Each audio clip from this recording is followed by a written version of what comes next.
Bahamas terminates another 100 employees. The Prime Minister chimes in on the country's level 3 CDC rating, and police investigate the country's latest homicide. Good evening, everyone. I'm Leah Cooper with your JCN News for this Tuesday, March 2nd. The tourism product shaping up and moving in the right direction despite Bahamas laying off an additional 100 staff members. This coming from Minister of Tourism, Dionisio. With this story, we go to our Laurencia Smith.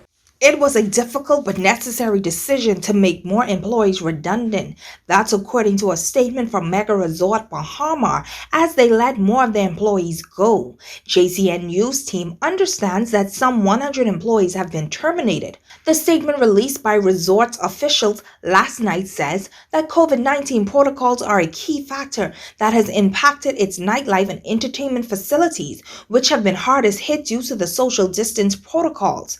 These terminations come just as the resort is about to open SLS and Rosewood properties on March 4th. While just outside of the Winston Churchill building, where a cabinet meeting is held weekly, Tourism Minister Dionisio responding to the terminations and told reporters that despite the layoffs, he's still optimistic that the country's tourism product is moving in the right direction. So there are going to be ebbs and flows in the hotel sector. At the same time as you're having the downsizing at Bahamas, I believe that they're about to open the SLS and the Rosewood, so you'll see workers being called back to work there. So obviously, as we progress through the year, I am of the view that as more people get the vaccine and become emboldened to travel, more people will travel. So during the course of this year, things will begin to get better, culminating at the end of the year where I think we should have a fairly robust Christmas, at least compared to the Christmas in 2020. The resort temporarily closed in March of 2020 at the onset of the COVID-19 pandemic. The Rosewood and the SLS are set to return on Thursday, with some 700 associates returning to the property and bringing the total number of re-engaged associates since its closure to more than 2,500. When asked about how the tourism numbers are looking for the spring break season, the minister says this. There are going to be periods of the year when people want to travel. So Christmas was a it's all relative, of course, was a relatively good month. We expect spring break and Easter for more people to make the effort to come. But in terms of the mass tourism that we're used to, it's just not there yet. The latest redundancy at the mega resort comes just 2 weeks after Malia Nassau Beach revealed that it's closing its doors for renovations for 2 years, thus putting roughly 300 employees out of work. Bahamas notes that all affected staff will receive severance pay in accordance with the law and are eligible for rehiring. I'm Laurencia Smith for JCN News. Currently, the Centers for Disease Control and Prevention currently have the Bahamas listed as a level 3 travel health notice. Now, what that means is that the CDC advises visitors to avoid non-essential travel. Yesterday, during his contribution in the House of Assembly, Prime Minister and Minister of Finance, Dr. Hubert Minnis, says that the government's seeking to get the CDC rating to downgrade. The USA would have likewise reviewed our data and come to the conclusion of moving us from a level 3 travel advisory to a level 2 travel advisory. And we are working aggressively, Mr. Speaker, to see whether we can be moved to level 1. Minister of Tourism Dionisio just ahead of the weekly cabinet meeting, responded to the possible lowering of the rate, which he says the government is working hard to achieve. Any movement. So we were at 4, we moved to 3. We certainly believe our numbers are there and justified to move us to a 2. Every movement for those travelers that check that stuff, that's very important. So it was great when we moved from 4 to 3. And it would be even better if we move from 3 to 2. But that will be a difficult task to accomplish, but we're fighting for it every day. During the height of the pandemic, the country was listed as a level 4 travel health notice. A real property tax forgiveness program announced in the House of Assembly on Monday. Prime Minister and Minister of Finance, Dr. Hubert Minnis, while leading off debate on the mid-year budget, says real property tax collection has long been a challenge for the government. There's been some improvement over the years, but there remains a substantial backlog of real property tax arrears spanning many administrations. And my government understands the challenges faced by families and business owners, which are being exacerbated by the COVID-19 economic downturn. And to ease the burden on persons and to provide them with some measure of relief, Cabinet approved a real property tax forgiveness program that will provide substantial discounts on arrears.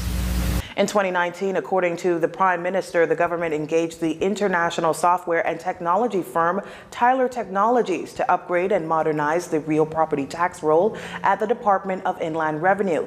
At the time, it was estimated that some $21 million in revenue was being lost due to incorrect property appraisals and antiquated systems. Dr. Minnis adds that although the door-to-door and lot-to-lot assessments were delayed due to the pandemic, he's pleased to announce that upgrades to the real property tax database and systems are soon to be complete. For Bahamian property owners, my government will waive 50% of the total amount paid unpaid arrears for more than 180 days on such property, including overdue tax and accumulated surcharges, where full payment of all amounts due and payable is made on or before the 31st of May 2021.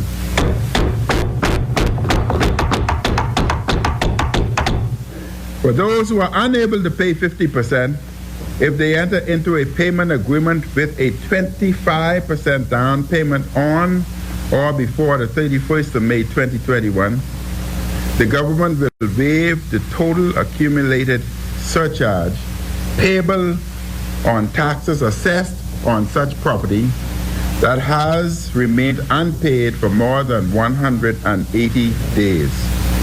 The Prime Minister urging Bahamians to contact the Department of Inland Revenue and take full advantage of this tax forgiveness program. Police here on New Providence investigating the circumstances surrounding the country's latest homicide, which occurred shortly before 10 o'clock on Monday night. Police say the body of a male with multiple gunshot wounds was found near L.W. Young Junior High School on Bernard Road. Police Press Liaison Officer ASP Audley Peters was on the scene and briefed the press with more details. Officers were at the checkpoint of Soldier Road and Bernard Road when they heard the sounds of what appeared to be gunshot wounds emanating from Bernard Road East. The officers proceeded in the direction of the sound, and they came upon a body of a male lying at the eastern boundary of L.W. Young School. It would appear to be gunshot wounds to the body. Emergency medical services were summoned. Upon completion of their examination, they pronounced the body lifeless. ASP Peters describes the victim as dark in complexion, about 5 feet 7 inches tall, with braided hair. He also notes that the victim appeared to be in his mid to late 20s. He also revealed that no weapon or drugs were found on the victim, and initial investigations do not suggest that it may have been gang-related, and here's why. At the moment, that is not the case, and it's been preferred on the streets that there's retaliation among individuals. There's no facts to suggest or support that. Information coming from the police must always be evidence-based and factual. And so we take each matter as on a case-by-case basis.